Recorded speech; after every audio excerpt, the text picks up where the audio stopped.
Harvey Weinstein's former personal assistant Leslye Headland released The Acolyte last night via Lucasfilm, Kathleen Kennedy, and the Walt Disney Company right onto their flagship streaming service. But how does the latest Star Wars do? Some folks like it, some folks really hate it, and we're in the best 2 episodes that will be featured in any part of this series.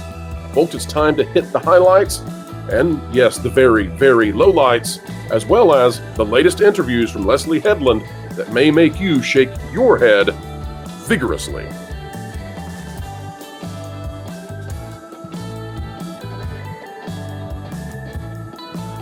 Hello folks, welcome back to the Pro Channel. We are happy to have you. We are here to explain entertainment, keep you ahead of the culture curve, and boy oh boy, it's a heck of a video this morning. All right folks, we're going to start right out of the gate, going straight to the news. Click the like button as we do, and here we go. This is from Lady Gravemaster, and she is posting out just how much she does not like this show after having seen it. And she posted this video from an interview that was done. Folks, I just want you to watch this, and I'm going to give basically no comment. I just want you to see who the people are who are behind this show. We've got 2 of these videos, very quick back-to-back. Here we go, folks. Take a listen. If you 2 had your own lightsabers in real life, I'm starting here, what color would it be? Red. Red. I knew that. I said that about you yesterday. Really? I was like, Leslie's is red. What does it say about you? I mean, Leslye is Sith. Yeah, I'm dark-sided. Clearly. I've always been dark-sided. All Sith here. Yeah, a lot of the color. Yeah. Mine's purple. Okay, so she's Sith. I think they believe that's like saying they're Slytherin or something. Like they don't understand Star Wars whatsoever. They don't get it at all. Okay, continue right along. Although the former personal assistant to Harvey Weinstein identifies as Sith. Yep, that matches. I'm good with that. All right, here's another interview, folks. This one I'm going to play without comment, and then we're going to get straight to the review from last night. Folks, just watch. I want to ask you both because this is, I would say, arguably the gayest Star Wars, I think, by a considerable margin. And are you excited? When they laugh, I know I said I would do no comment. When they laugh like this and it's not funny, it's to hide something. It's to hide something. About that? Are you Not the bracing gayest yourself? Star Wars. Not the It's pretty gay, let's be honest. Leslye, how do you feel? Am I gay? Yes. Well, no, I know you are gay, but I'm asking, are you excited about Can any of these 3 actually change a light bulb? Answer, no. putting this, this is going to be a talking point. Is it going to be a talking point? I'm sure so. Because nerds are gay. Well, You heard it here first, folks. well, some nerds are very not gay and are very threatened by This man has been tormented, apparently, by nerds such as this. gay Well, that's stuff. true. But Yeah. in my world, nerds are gay. Okay. Was this the fun element of it? No, I don't think so. And yet people have told me that it's the gayest Star Wars. And I frankly, You're fun. This is where she knows she's not supposed to say it, where Disney said, please, for the love of all things money, please. But, it's Leslye, so. into it. No. I think that Star And there's a hard cut there, folks. Why was there a hard cut there? Well, likely because they said stuff that marketing said, no, we're not. Even we won't allow this to go out there. That's why there's a hard cut, in my opinion, folks. No positions taken on any of the stuff they're talking about. I'm just putting it out there to say, how's the marketing going? All right, folks, let's get to the review right now. Yeah, I just finished watching them literally just like seconds ago, and there's no. Yeah, I know. There's no energy. You're 100% right. There is no real energy in this. Massive contradictions. Things don't make any sense whatsoever. It's bizarre. So, John, let me read the notes that Jonas is typing for me live. Here we go. I'm going to read the notes that Jonas is typing live. He's still on the 2nd episode, but this is so fun to watch Jonas typing his notes that he thinks he's going to bring into the show, and I'm going to go ahead and read them for everyone. Haha, Jonas, I'm like Wilton tonight. Here's what Jonas is going to say, folks, when he arrives. He writes, 2 twins with the same truly hideous haircut. These are literally his extemporaneous thoughts as he's watching the show. So Jonas says, I haven't seen each other since they were like 8.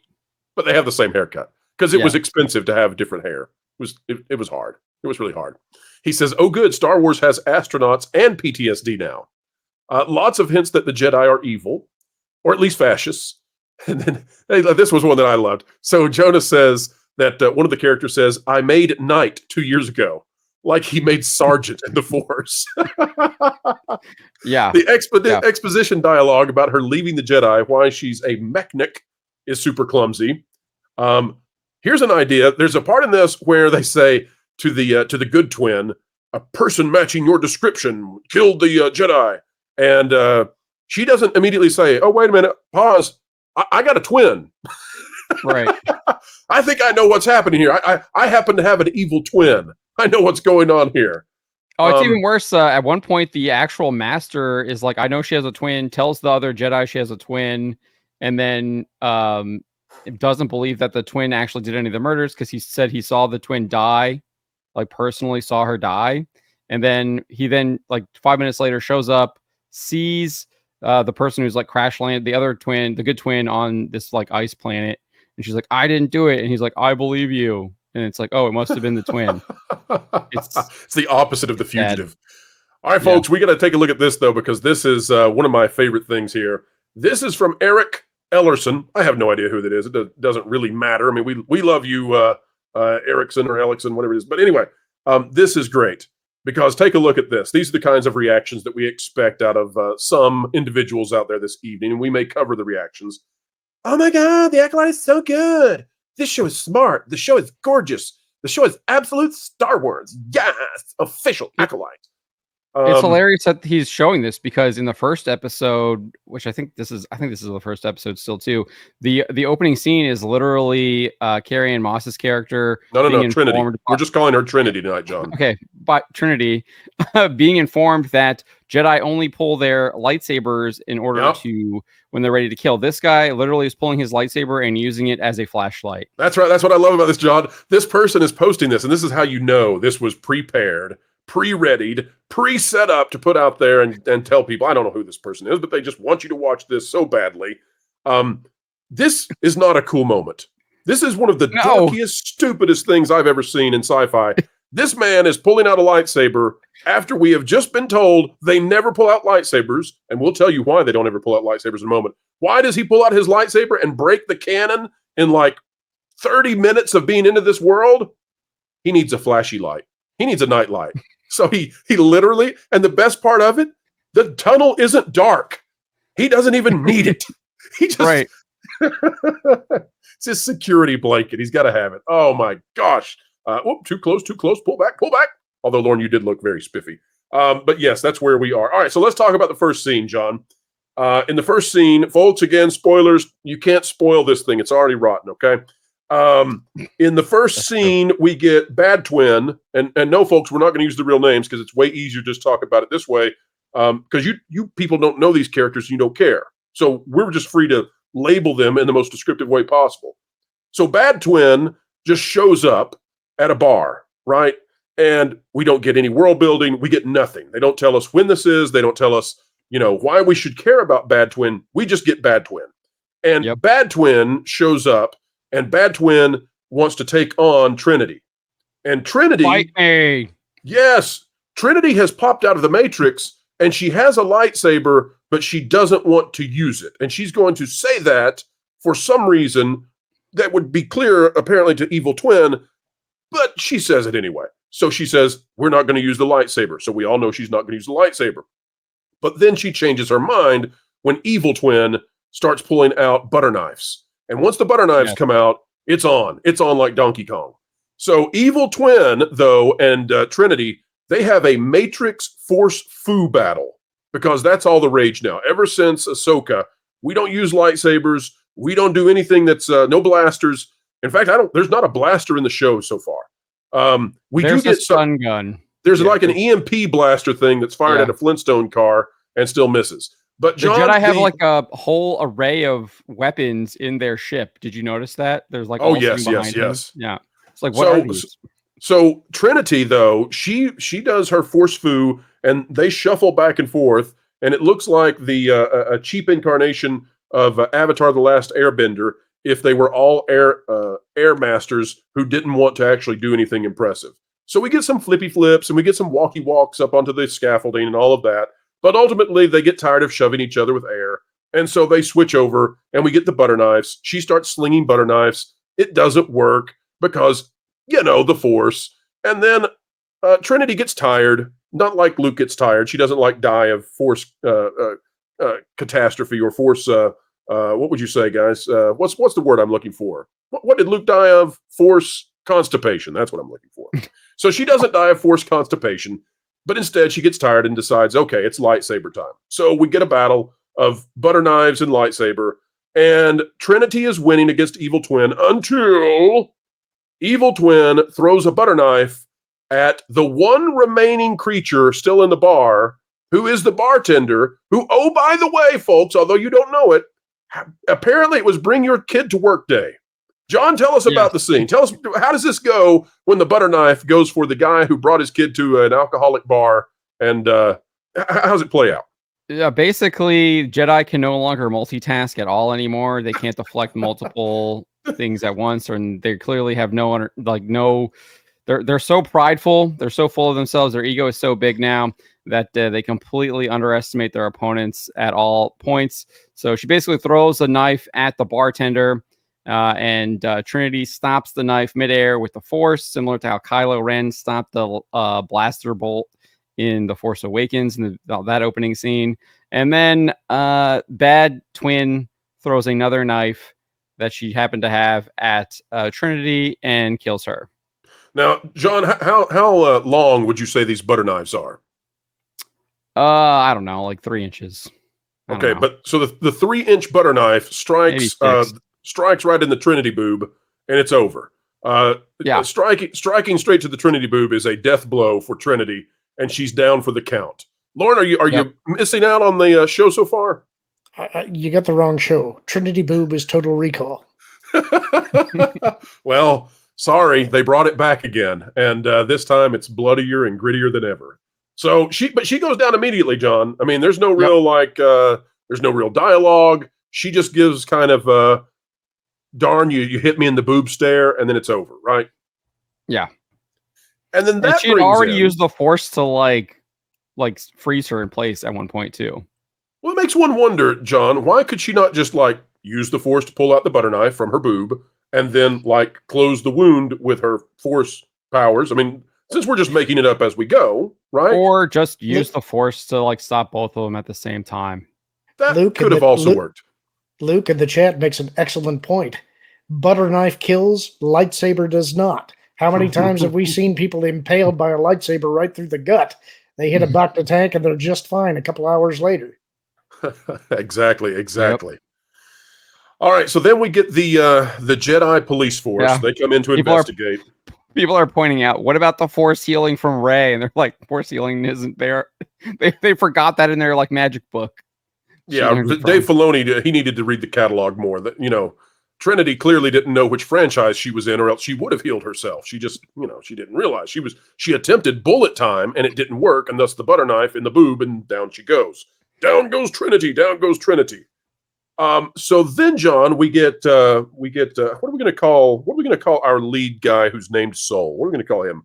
Off-brand Qui-Gon? Does that work? Pretty much. Qui-Gon? I was like, right. Are they going to introduce Qui-Gon at the end of the show? And he's he's somehow connected to Qui-Gon. All right, so Clearance Isle Qui-Gon finds out that Bad Twin has killed somebody, and so the Jedi go and round up Good Twin and grab her because she's doing astronaut stuff, and they haul her in to question her. So, John, how did that go? Did the show build up anymore once they hauled in Good Twin for the? Well, so they question her, they arrest her, then they put her on a prison ship and just leave her to be at the behest of a droid, which makes no sense. They think she just killed a Jedi Master, and they're just gonna put her on a prison ship with zero escort. John, I'm looking in my notes here. Hang on a second. The notes say needed action sequence. Okay, That's what happened. Okay, so necessary action sequence happens, and she lives through necessary action sequence, and then it's discovered that she's Good Twin by Clearance Isle Qui-Gon, right? Yes, and the prisoners have already somehow made it to Coruscant after they ejected from the the pods or whatever, escape pod. Oh, we also get our only white dude. We get white dude who does actually defeat Good Twin and escape, right? Which one are you talking about? Because there's two. They're both criminals, right? He's the last one. He's the one who has squid mouth. And the Squidbilly jumps off the Squidbilly jumps off, and thus white guy is in and out of the show. Yes, and that is to make the Jedi look bad because they're using parasites that mess with people's brains as ways to like sedate prisoners for whatever reason. Early had been drinking a little bit. The Squidbilly was on his mouth, and that's what was keeping him down. Once he was freed, though, can't let the white man speak, and he jumped on the ship and got out of there. Did you notice that those things looked like Minox? I did. The parasite was like it was supposed to be. It was once you're ripping off one franchise, John, why not just keep going? Once you've inserted Trinity into Star Wars, complete with force fu powers and 3 seconds of lightsaber, what you really it's just time to keep going, right? Yeah. Lauren, you missing this show yet? At this point, I think I'm utterly baffled, but keep going. All right, so John, what else happens in the first episode? Does that get us to the end? No. So they show up after these prisoners that were on the ship with her escape, she is unable to escape. She has to strap herself down, and because it's a droid piloted ship, she crashes with the ship. They shot their escape pods. The Jedi have already captured all the prisoners who have launched from the escape pods. They had already transported them back to Coruscant, where they are being interrogated by the Jedi in the Jedi Temple. And they said that they have sent droid probes, but they have not actually figured out where Good Twin is. And so then that's when they send Soul to go find Good Twin on discount Qui-Gon, folks. Sorry about that. We let Soul slip through. Yeah, sorry. Discount Qui-Gon to Hoth ripoff. That's right. And then they go through the tunnel, and we get a fugitive moment where she turns and says, "I didn't do it," and they say, "I don't care." No, we're joking, folks, but it's pretty close. Again, ripping off every movie they can. So Good Twin tries to leap to her death or something, and she falls off the cliff because she's afraid of the guy that we showed pulling his lightsaber and using it as a flashlight. Well, once you see a guy who if he'll pull out his weapon just to light the tunnel, he'll use it for more, right? So she also had a dream. Fall. She also had a forced dream of her sister being alive and admitting that she killed Trinity. Hang on a second, folks. Let me look at this. Mandatory foreshadowing. Yes, got it. Okay, that was in the episode. For those who still had not put that together, for the person out there who's never seen a trope before, the tropeless were then elated to know, oh, there's twins. All right, so John, here's my question for you as we get into logical error or loophole or whatever you want to call this 101. If Discount Qui-Gon can freeze anyone with the Force at any moment and hold them in place, why doesn't he just do that before she falls off the cliff? Who knows? Maybe he wants her to use her free will or something. I don't know. Makes no sense. Her free will to accidentally fall off a cliff. All right, folks. Well, that's where we are with episode 1. We're about to tell you what happens in episode 2 and then give you our review. More panelists will join in just a moment. John, go ahead. We still have the end of episode 1 because remember it ends with Bad Twin showing up on some, I don't know, rock planet. And yeah. She goes to a Sith guy pull a lightsaber, and there's some weird I don't know, weird dialogue over top, narration over top. It was cringe. Yeah, she showed up on a rocky shore somewhere, and clearly not dressed for it. Kills the I don't know. I wrote it down here, but I can't even read my own handwriting. An Acolyte kills something. That's what I wrote. You can't kill a Jedi with weapons. I remember this. You can't kill a Jedi with weapons, but an Acolyte can kill dreams. That's right, dreams. That's what I wrote. That is certainly true.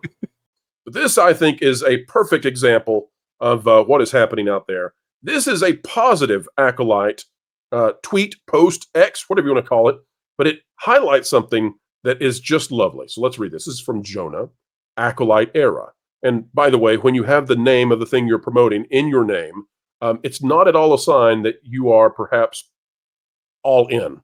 But Amanda Steinberg, you are wonderful in the Acolyte, says this post.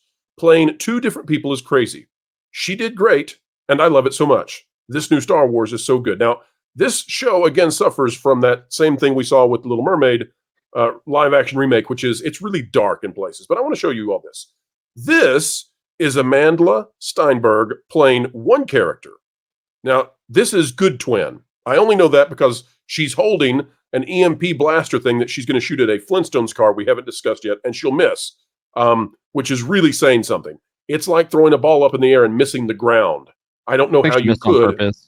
Probably, maybe, or, But here's Bad Twin, folks. Let's go back now. Let's look at the differences in how they look after years of not seeing each other. Good Twin, Bad Twin. Good Twin, Bad Twin. Guys, I cannot wait for these two to be together. We are going to have such a fun time figuring out who is who. They might even be able to send the wrong twin into a class and trick the teacher. Oh boy. It's going to be Jedi shenanigans all over again. All right, well, let's get to we'll come back to the super chats, folks, but let's get to episode 2. John, you've got your notes. Help set the table. Tell us what starts off episode 2 of The Acolyte. So I guess May, or Bad Twins, excuse me, sorry. She is.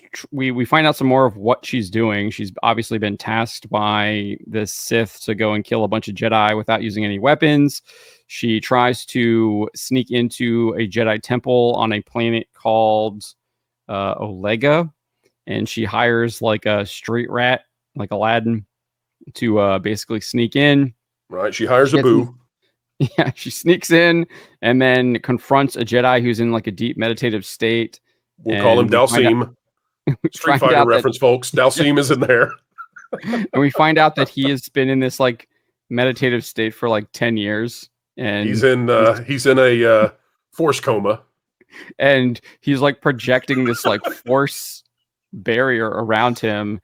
And she tries to kill him for like, I don't know, felt like 5 minutes, but probably was longer than that, but like uses everything she can. And it just, I don't know if they were trying to make it like comical, but that's what it ended up being. Like taking a wiffle bat to a marble statue. Yeah. She just wouldn't give up. Yeah, it was pretty sad. Like, I mean, she's just like, and it's like, she's like, oh, my fist won't move anymore. And then she like keeps trying. And it's just like, this is so stupid. It was so the only thing I wanted, John, was as this was happening, every time she struck at him, I wanted for Bad Twin to be faced by this guy and I just wanted a voice from off screen to say, Yoga Force, Yoga Force, Yoga Force. Give us the full Dalsim, please, I beg of you. But that never happens. But she gives up trying to take down the floating Dalsim man. And so she goes to another bar. There are lots of bars here. Leslye knows about bars. They say, write about what you know. She's got bars down. And she goes and gets what? So she runs into, I don't know what the guy's name is, but there's another guy who's like basically her handler is what it almost seems like. And he's taken over the bar. He makes up a poison concoction. She gives him. It glows green, right, John? Yeah. I was going to get to that. It's straight up poison apple. She gives him some tea leaves, and then it literally turns from like this orange color to like the toxic green. Like, it's poison. I wanted it to hiss and have a little skull cartoon character come out of it. I was waiting for the vial that she has it in to have the skull on it. Yeah. So, folks, if you ever want to know how to take down Dalsim in Street Fighter, got to get out the poison apple. It's the only way. John, what's happening with the Good Twin when this is going down? Wait, Lauren's got a question. I do. This Force guy that she was trying to kill, who's been in this deep meditative trance for 10 years and has a barrier around him that she can't kill. She's using poison now to try to kill him. That's why she's got the poison, right? I thought Lauren was going to ask, how does he go to the bathroom? Now, okay, this is more mature. Thank you. How does she get through the barrier to give him the poison? Well, the guy gives her some advice saying all Jedi have weakness. You just got to figure out what his weakness is. His weakness is that he has internal guilt. He's thirsty? His weakness is that he's thirsty? Well, he has internal guilt. Yes. Over some unexplained event that happened when she was a child. Hold on. Hold the that Jedi face, are bad. He willingly takes it? Yes. He commits suicide. John, he self-deletes. He self-deletes. Sorry. Remember where you are, sir. Yes, he self-deletes. Yes, the Jedi. What's the Japanese word for this? Seppuku? Seppuku, whatever. So he poison coos. Yeah. Carry on. Yep. Lauren, you don't understand. He's floating in the air. He's not making any facial gestures. He so spent clearly 10 he's years ridden with grief. meditating over his guilt. And he just and not going to the bathroom. Yep. And no restroom breaks. He didn't eat for 10 years. This is worse than I thought. Keep going. Yeah. All right, so John, Good Twin is up to other stuff, though. What's happening in Good Twin's world? She's just like hanging out on the spaceship as they like travel to the planet because they have a report that someone matching her description has snuck in, but they can't find her. Can't find the bad twin, but they have the description. So she's cleared of all charges. The Jedi no longer suspect her of killing Trinity because she obviously snuck into this and she was in discount Qui-Gon's whatever control. So I don't know. They're just kind of hiding out on the ship and having like some brief discussions. I don't know. It was really boring. It was that was the most boring. that was easily the most boring part. It was like 75% of Tiana's Bayou Adventure. So we get through that, John, and we get to discount Qui-Gon facing off with Bad Twin, and we get more. Hold on, before we get to that, they show up on the planet. They go to the Jedi Temple. They are being marched to the room where the guy has supposedly been meditating for 10 years. They go the completely wrong direction. Good Twin has a vision from her like evil Force twin younger self who takes her to the proper room where she's at. Very strict Jedi who likes to use his lightsaber as a flashlight follows her, literally stands outside the room. She finds that the what are we calling him? What's the guy's name that's dead? What are we calling him? Dalsim. Yoga. She finds Dalsim is dead. She's discovered that it's been a poison from her home planet that's been brewed, and it only lasts like a certain amount of time. The Jedi then, who went off in the completely wrong direction, have now somehow corrected course, shown up, and are accusing her of murdering. The guy who was literally following her decides to stand outside the room for a good minute while we get this dramatic accusation, and then he shows up and is like, "Oh, she didn't actually do it. I've been following her the whole time, and I just happened to just be standing outside this room as she was literally tampering with a murder scene when I'm supposed to be a space cop." John, I gotta send a message back to Gary real quick, folks. Yeah, this is the best it's going to get. This is the best it's going to be. Let's welcome to the panel someone who has just intrepidly gone through the dysentery that is the death of poor Dalsim. Jonas, you may not understand anything that we're talking about because we're using code words for all of these characters because our audience has no idea who they are. So Floaty Guy is now Dalsim. He does Yoga Force, yoga.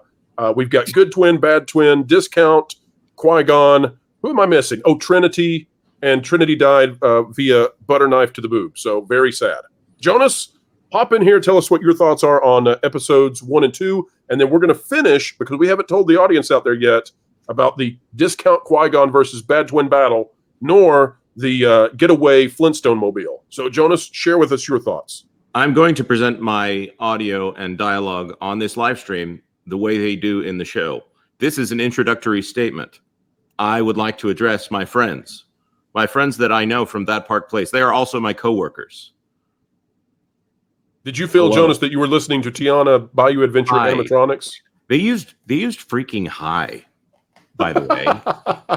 Like there's seriously an awkward hi, hello, hi on this show. This show is so bad. This placeholder dialogue. I'm perplexed at why anyone would try to run this sleight of hand and say that Leslye Headland is a good writer. There is zero subtext of any kind in any bit of dialogue on this show. And I was desperately seeking for a moment with a good performance in there. I'm gonna say this. Lee Jung Jae, probably the most solid actor on this show. And he has the benefit of all of us thinking that he's saying something profound because he's talking like this the entire time. Okay, and we that's love discount Mr. Qui-Gon. Yes, he's the best. He's absolutely grade A right there. Second of all would be Yord, which is Mr. Anakin just killed the whole Death Star. What do you think about that? He's a lot better when they give him. The other guy is better. The bartender is better than him. Bartender. By the way, we haven't given a name to Flashlight Boy yet. Is he Flashlight Boy? Which one? Oh, is he? Well, I mean, he apparently has Rey's lightsaber there. He's got the yellow lightsaber. The colors don't matter anymore, Jonas. It's told true. him no. By the way, they go on a ship to find. I'm trying to keep a good twin. And by the way, the good twin has like at least three in 2 episodes, 3 gasps where she wakes up from PTSD dreams. Yes. 2 of them within 3 minutes, I want to say here. I mean, dreams within dreams within dreams. That's an Inception reference, Jonas. You just are media illiterate. It's Shaw Brothers meets Paw Patrol, and I just missed it, Well, Jonas, you missed. I'll tell you what you missed. They drag the bartender across the galaxy, by the way. They're doing an interrogation in the room, and the bartender walks in the middle and be like, yes, that's the one who destroyed my bar. They demonstrated the barkeeper has a kid, too. So I'm like, I appreciated, Jonas, that the barkeep brings his kid to work day at the end. And puts the kid in danger. But then when it's time to go reveal who did it, who done it, the kid stays home. So ultra dangerous environment, bring the kid. No chance of harm, kids stay at home. Also, Jonas, at what point did and maybe Lauren, you can answer this. I thought Jedi could like read minds a little bit. Do they seriously just need somebody to come up there and be like, yep, looks like her, that's the one? Do they really have to drag people across the galaxy to do that, or could they not just pull a Professor X for a moment? Can they not Jean Grey this situation since we're ripping off other franchises left and right? You can sense surface thoughts and emotions, but it's not unless you're dealing with the extremely not anymore, Lauren. Not anymore. You got to remember, Kylo Ren just sucks her memories out of her brain. Yeah. Okay. Yeah.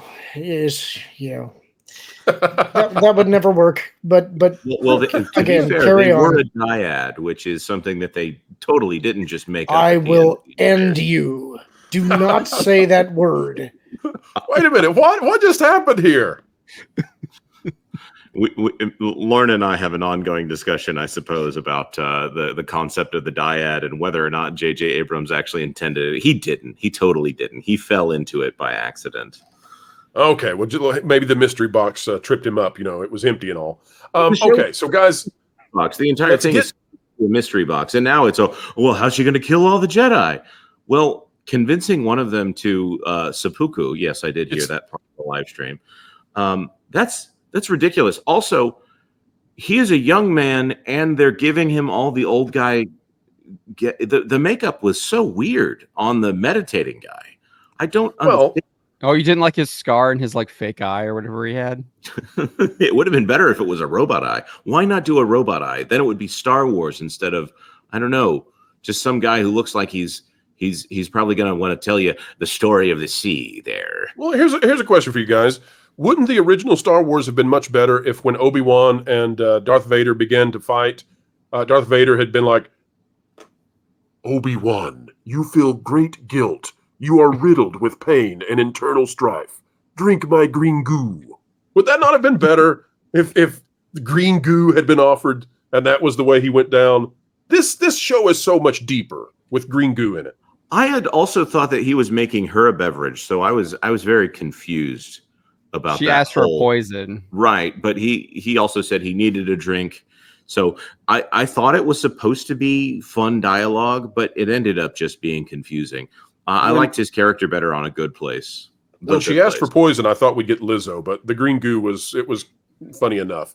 All right, so let's get to... there was one thing I wanted to add too before we move on real quick. So we have the whole scene with discount Qui-Gon training the younglings, I guess, and he tells them to close your eyes, don't believe what you see, and literally the entire rest of the show is all about just believing what you're seeing, and the Jedi don't even take their own advice. Don't believe what you see unless it involves twins, in which case it's always the twin that done it. Or you get dirt guys. thrown in your eye so you can have a stupid chase scene. Oh my gosh! And that was so dumb that. Oh man, we're stuck in this spot. She can't get away now. Oh wait, no. There's literally a spaceship above everywhere. her that's focused with a spotlight on her. Personally, I like that the LAPD is now. Yeah. I like the LAPD was swarming the galaxy now. Space copters. Well, I know you read my notes, which thanks for that, by the way. But he said, "Oh, you made night last year." Like, okay, what? And they have helicopters up in the sky putting spotlights on people when they get arrested, and they're piloted by essentially children. Here, yes. This does. When they said that they were the peacekeepers in the galaxy, I had assumed that meant they were like the champions of the. They would interact with like the governors and things like that, and the Jedi would be some kind of semi-diplomatic. Yes, we are going to make sure that peace is maintained. Not that they were like the beat cops of the High Republic. Script Doctor always thought of them as Texas Rangers.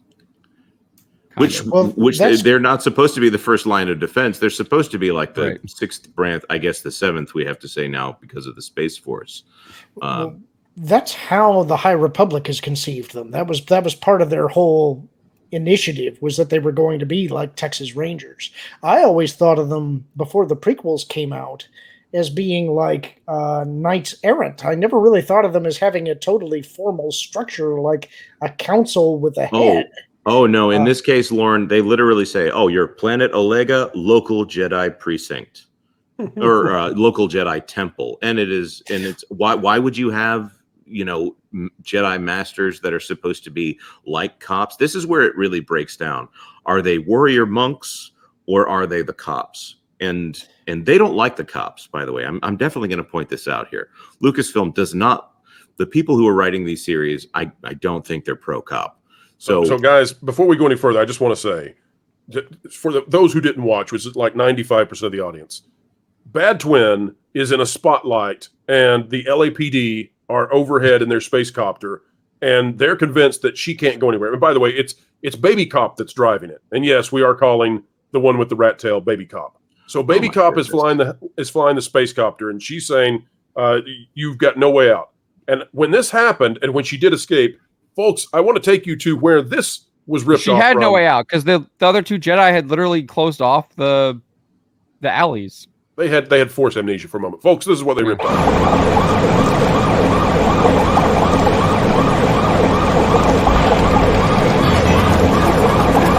You are completely surrounded. Surrender yourself.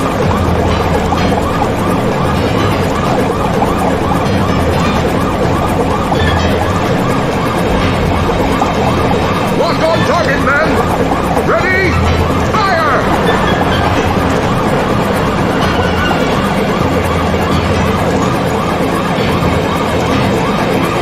Oh no! Our weapons are useless! Retreat!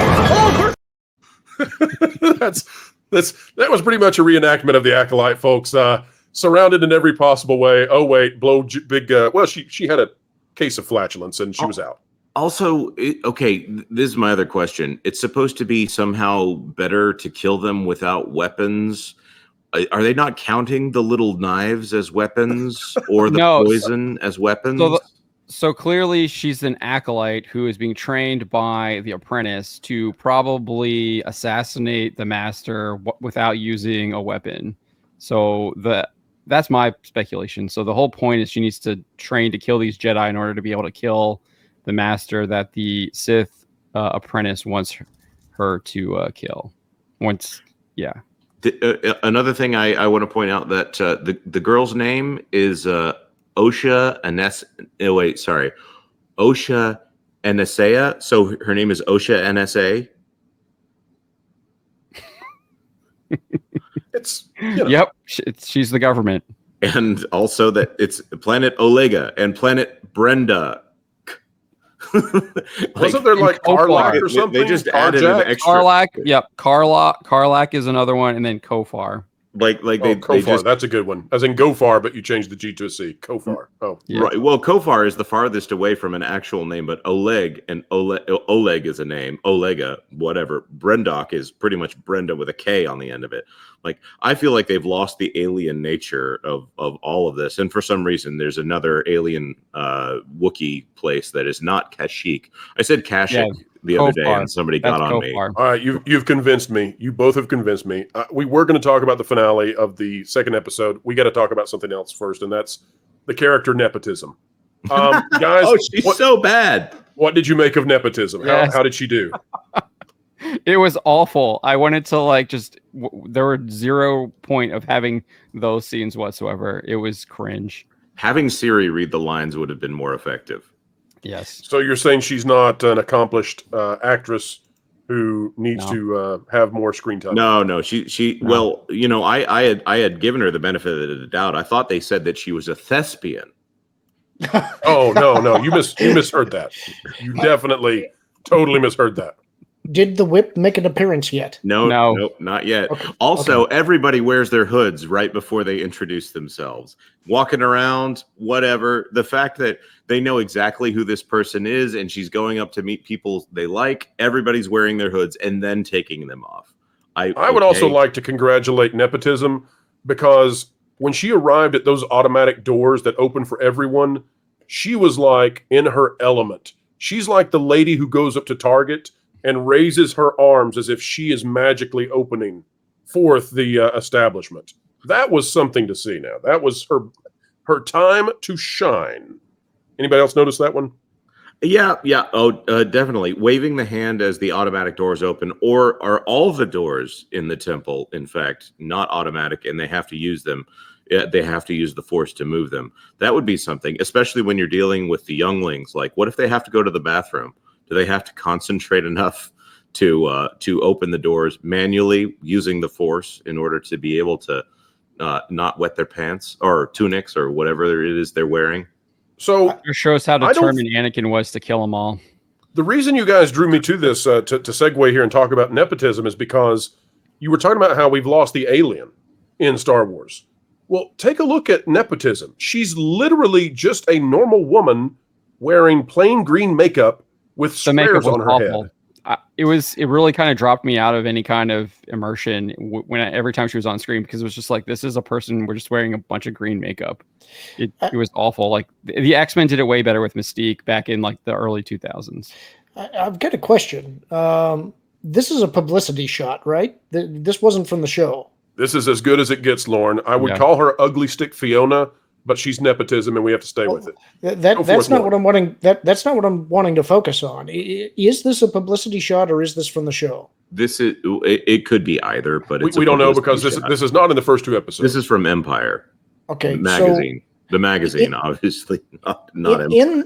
The reason I'm asking is because of the lighting. I'm wondering in the show, when they're lit in the show. No, you can see the bald cap. Yeah. And you can see the lines of makeup where they've brushed it on.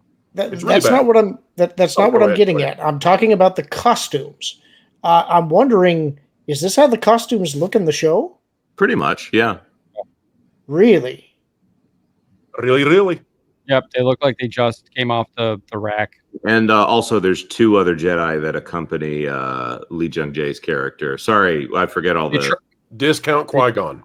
They try and make a joke about the clothes. They have what are we calling lightsaber or flashlight guy? Yeah, flashlight boy. Like the second time we meet him, he's got his robes off and he's ironing or something. Yeah, he's got his shirt off for a scene, which intimacy coordinator moment. Right, which I'm like, if do you have to hire an intimacy coordinator for one scene where a guy? Well, Jonas, there were so many lesbians on set that when they filmed it, you could hear echoing "ew" as they had to stare at his abs for just a moment. I just also, was that a callback to Last Jedi and the unnecessary ironing scene? Probably. It was this Force Skype where he's like, and of course, the Force Skype where Kylo Ren takes his shirt off, and also, by the way, what is it with Star Wars all of a sudden wanting to get the men's shirts off? That's well, they saw what happened before. You know exactly why they can't go full buttocks. But all right, guys, let's get to the finale though, because it's pretty darn awful. We get Bad Twin versus Discount Qui-Gon. Walk us through what happens. besides Force Fu. Yes. It's the promo shot. Yeah. It's everything you saw in the trailer, except that there's a guy watching the whole time, and or two people. He's the girl watching. He's within 20 feet from a skylight. By the way, he jumps down as if he's surprising her in the middle of the fight. It's so weird. There's supposed to be like 6 other Jedi in the temple, and they just aren't doing anything either. And he's, for some reason, he's got binoculars and he's watching the fight as if he's examining it. It's well lit, so I don't understand. He is the same guy who pulled out a lightsaber in almost near daylight. So he may have. What is it? Macular degeneration? That may be what's going on here. Are we doing full spoilers on this? I think we're doing full spoilers. You can't spoil this, Jonas. Continue on, please. So they reveal in the fight's not actually that bad, and maybe this is why Asha has a mask so they can get that stunt performer in there. Lee Jung-jae, he's much taller than her, so it's actually kind of funny watching the two of them fight. Some of his moves are pretty cool. The moving the leg out of the way stuff, classic. Yeah, after the first 5 times, though, I said, okay, we've seen that move now. Let's move on with the dance. Right. It would have been better if they just did a fight scene, honestly. And he says, oh, yeah, the master is trying to determine who trained her or something ridiculous like that. And she's like, oh, you killed my sister. Your sister is alive. Okay. This is the first we're finding out that this person does not know that her sister is alive. No foreshadowing of that at all. Yeah, none whatsoever. And then she says he's a liar. She throws one of those daggers. Butter knife with pulls it with the Force, and he's like, no, he's telling the truth. She lives. I thought I heard him say, Jonas, you are mistaken. I do not have boobs. You cannot kill me with butter knife. You also forgot the part where he sucks her mind out of her and figures out that the Sith apprentice has ensured that she doesn't know who he is either. Hold on, folks. John, say it one more time. You forgot the part where Discount Qui-Gon sucks her memories out of her head. In the fight. Yes. By the way, after he froze her with the Force. Also pointing out that they know, we know in other episodes that there's a question of someone's pronouns that comes up in episode 3 or 4. I want a video game. I want a video game where the tutorial has one of the buttons say "Force Mind Suck" on it. I think you have a video. I think you have a video for that, don't you? Oh, yes, I do. Hang on. Oh my. Here we go again. Now, commence Operation Vacuum Suck. Suck. Suck. Suck. You can choose to feel sorry for yourself. I hope you don't. Oh, man. Oh, my. All right, so they did the vacuum suck on her brain and figured some stuff out mid-fight, which they could have done on anybody else and figured out, twins again. But knowing the quality level here, I'm going to call it now. I bet that the whoever the person who they're calling master right here is definitely a girl, because they've said he about 1,000 times. Yep. It's a classic thing where they only intentionally gender a mysterious figure when they're going to play that gender up. When they do this. All right. Or it's like Ahsoka, and it's like a Force creation or whatever. Oh yeah. The mystery character that turned out to be a cloud of smoke. Yeah. Yeah. Okay. So Evil Twin though gets away by jumping. She hops into a Flintstone mobile and leaves at the speed of a Rainbow Vespa. And Good Twin fires an EMP blaster twice, but misses, despite the fact she's going 2 miles per hour. John says that she didn't want to hit the Evil Twin. I think the first time, yeah. Yeah, I think it's obviously a stun weapon, right? I think she's got Stormtrooper blood in her. Yeah.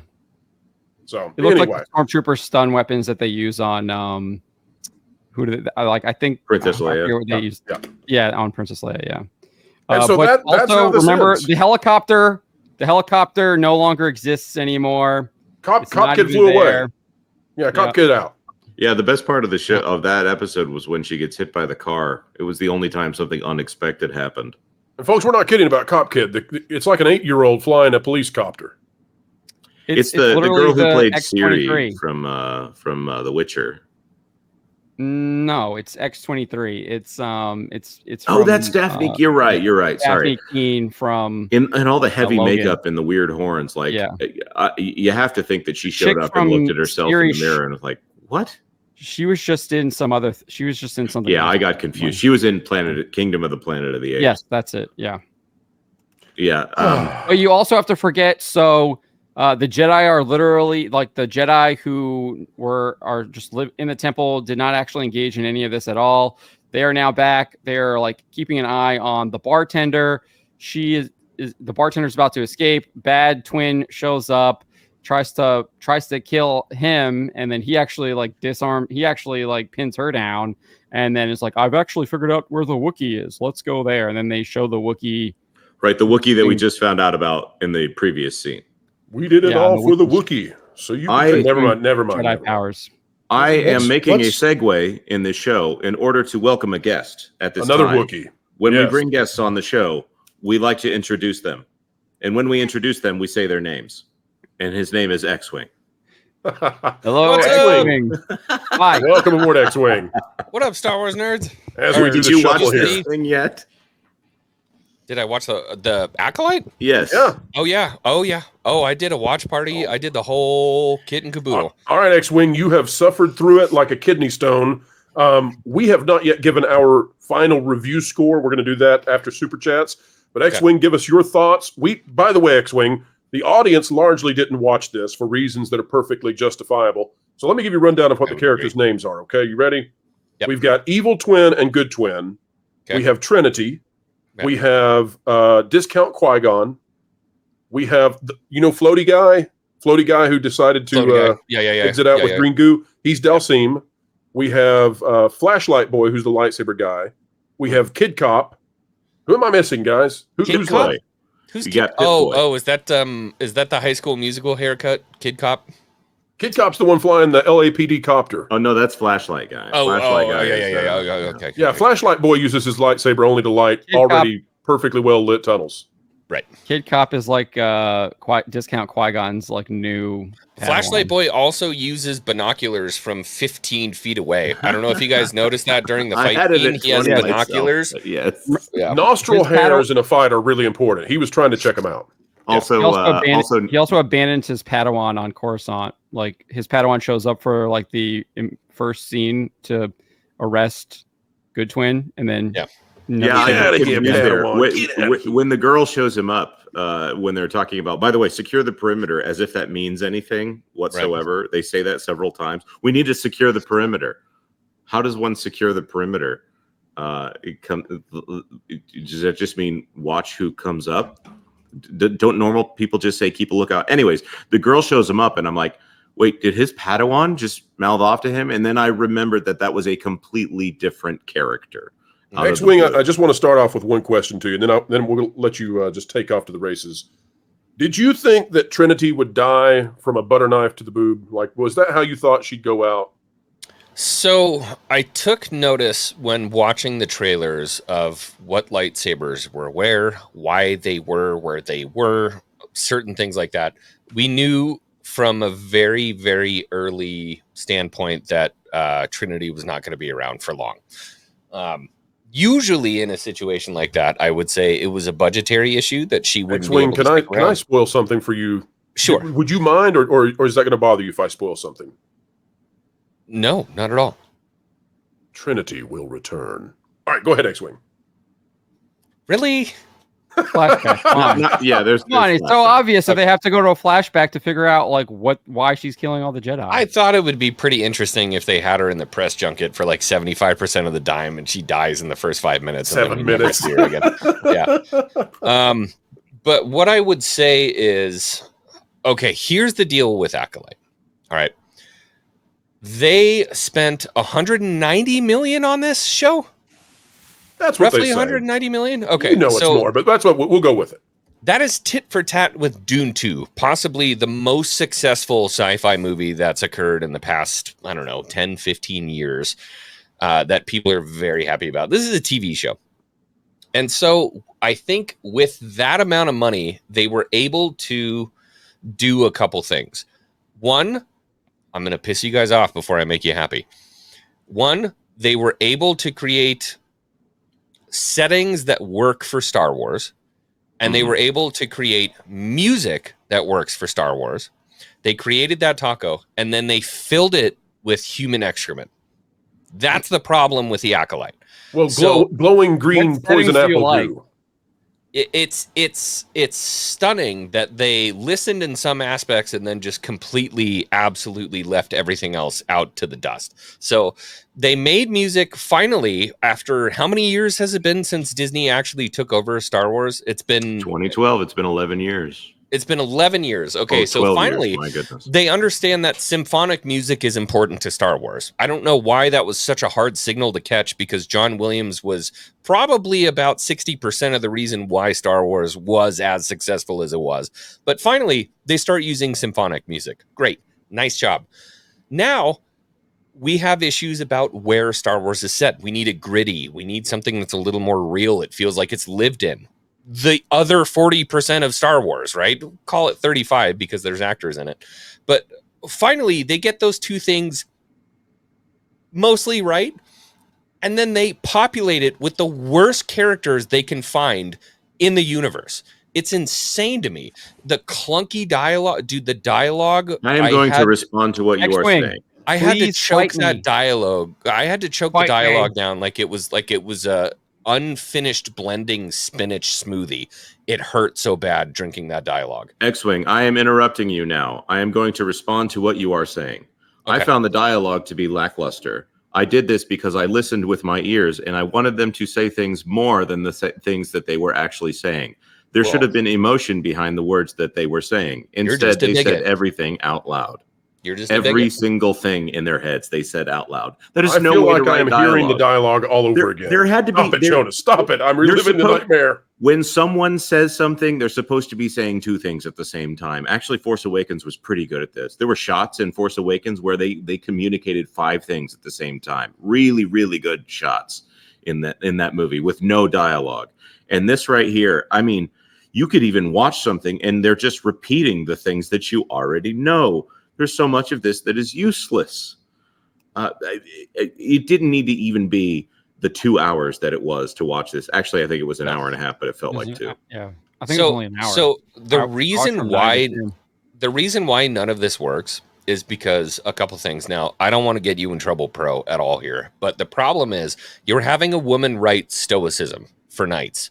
That's a problem in and of itself because you're having a woman write a stoic character. Now, a lot of people are going to, get mad at me or whatever the case may be.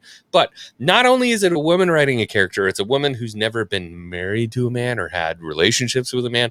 She has zero concept of stoicism in practice. How dare you question her relationship with Harvey? How dare you, sir? They were very close. You're going to get me in trouble. They planned so much together. Hey, I just want to say an acolyte destroys people without a weapon. The Acolyte knows how to kill dreams of many women. Yikes. It's just yikes. It's painfully apparent that it doesn't matter how much money you throw at Harvey Weinstein's assistant, she still can't write dialogue. She can't write dialogue for a man. She can't write dialogue. ChatGPT exists. Why couldn't they use that? Just polish this thing. It's rough. It's where we are. I'm suggesting AI to smooth it out. Anyway, let's hit some super chats, guys. X-Wing, any final thoughts on it before we hit super chats? And then we're going to give review scores for this thing. The only thing that I would say is that Acolyte so far, and we know that stuff is going to get wild next week. Trust me. You guys think this is fun. Wait until next week. Acolyte is wrapped in a lettuce wrap of Star Wars. It came very close to basically giving us what we wanted in terms of music and environment of Star Wars. But like I said, it's filled with excrement. It's the meat of it all is the problem. John, what is on a scale of 0 to 10? 0 is the worst garbage you've ever seen. It's Rainbow Bride and the Star Stealer. And 10 is Godzilla -1, Top Gun Maverick 2, Casablanca, Citizen Kane. You get the idea. 3. Give it a 3. X-Wing? I will stay with me here. I will give the set department and music department a 6 out of 10. I will give the writing, the casting, and the acting a 1 out of 10. Ooh. So what does that come to overall? It's like a 4-ish, 4 or 5-ish. I'm gonna say a 5. Maybe 3.5. Just for production value, all of the things except for the dialogue. There's no characterization whatsoever on this, and you don't believe any of the characters are who they say they are, except for Lee Jung-jae. And everything else is, at some point you have to direct. You have to pull the performances out of these people. And it's apparent to me right now that if this is the best that Leslye Headland has, she needs to go back to writing and then having someone on set say, you cannot say this garbage. And I'm not comparing her to George Lucas when I say that. George Lucas wrote better dialogue. Think about what I just said. You gave it what, Jonas? You gave it what score? A 5 out of 5 out of 10. Yeah. All right, I'm giving it. I'm with John. I'm at a 3 out of 10. We put all those scores together, folks. I think this is fair. Our panel official review score from the WDW Pro Channel is that Acolyte episodes 1 through 2, 4 out of 10. That's the score we're giving it. That is below average. Knowing where we're going with the next episode, we may have to delve into negative numbers, but that's where we are right now. Can we agree, by the way, that 4 is only there because of the set design and the music and all the things that they did right? If that was not there, we're at a 1. We're at a 2. Oh, absolutely. Yes. And folks, and next discount week we'll see Qui-Gon. what happens. I did discount like Qui-Gon. we all like he lives him. everything. We Yeah. like him. He does. And folks, we have come to the end of yet another video of excellence. Hope you enjoyed it. It's a long one because you deserve it. And thank you for the so many, about 2,000 of you joined us for the Acolyte after party last night. An honor to host every single one of you. And you are welcome back at the house again next week. Yes, we'll have better Kool-Aid next time. Don't worry. They're definitely serving Kool-Aid at Lucasfilm. They're definitely serving Kool-Aid. But we'll have better punch. How's that? The Punch Bowl will be delicious. Come on by next week for the, I guess, demise of Star Wars, the final nail in the coffin. It'll be next Tuesday at 10 p.m. Eastern Time. All right, folks, we hope you're having a great time. Like, share, subscribe. Click it, stick it to the algorithms, hit the notification bell, drop a comment down below, and let us know your thoughts. Folks, wherever you are, whatever you're doing, keep learning, keep growing, and keep having fun.